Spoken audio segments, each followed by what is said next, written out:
Welcome in to the Fun Astrology Podcast on Tuesday, March 12th, this Piscean Tuesday, and not much has changed since yesterday in our chart. The moon advanced a little bit forward, and it goes void, of course, early today. It goes out at 7:07 this morning Eastern for a long void, of course, 13 hours, 21 minutes. If you laid your bricks yesterday, you laid them well because it's a sextile to Mars, is that last aspect before it goes void, of course. Enters Taurus at 8:28 tonight. And if you want that lunar calendar right at your fingertips, go to funastrology.com/moon, and you can view it on your phone or your computer, or you can download it either way. Thanks to Kristen for that, for making it easy for us.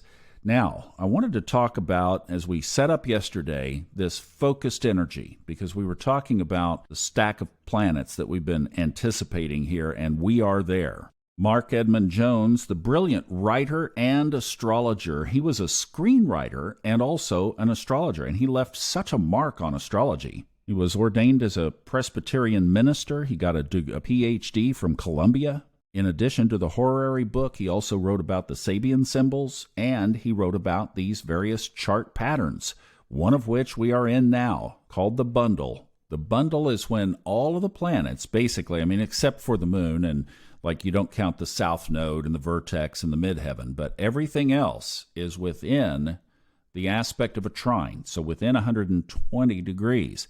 And actually, in this chart, it's at 108 degrees, so it's even tighter than that. It spans 4 signs. So we have 2 planets in Taurus, that's Jupiter and Uranus.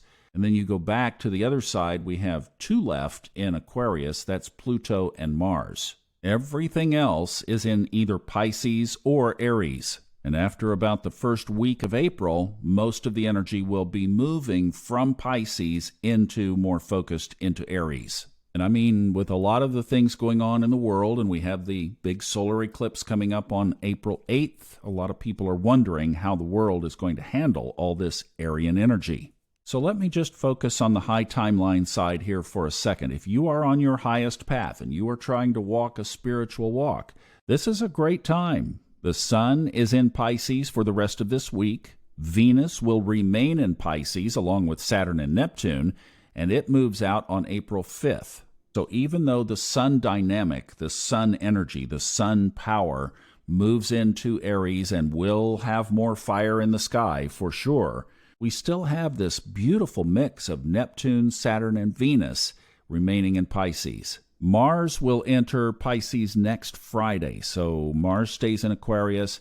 Then when it moves into Pisces, Pisces is going to heat up just a little bit there. So we have this really nice, this week would be a good week to focus on preliminary Aries energy, and I'm thinking around tweaking our spiritual path. Not overhaul stuff, but Chiron is in there. It's been in there. The North Node is in there. It's been in there. Mercury is going to move through and turn retrograde in Aries. That's April 1st.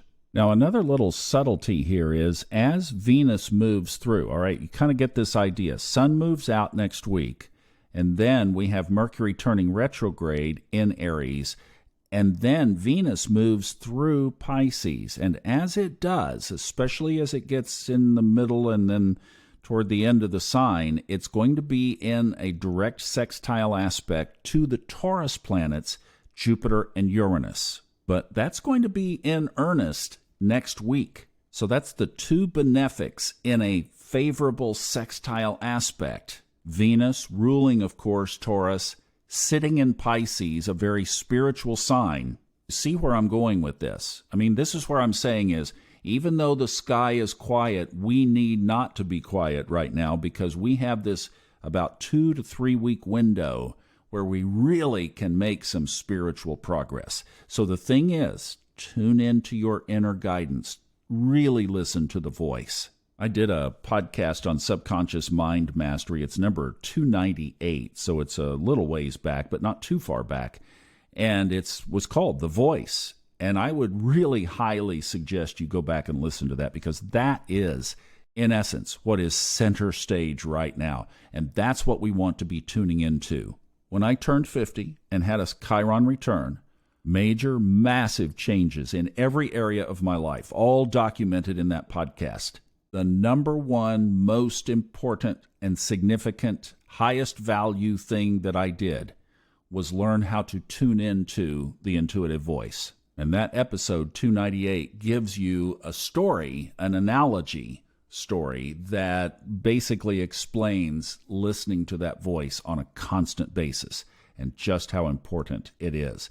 And that is the focused energy that we are enjoying right now, as this stacked energy in these 4 signs gives us a window of opportunity to really take our spiritual path higher before it all starts to move out. All right? I hope that helps set the tone of what we should be looking for. I think it's a great couple of weeks. Truly, even though it's quiet, we need it. We can really focus.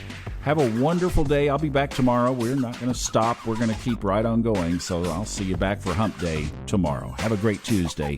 Sending you love.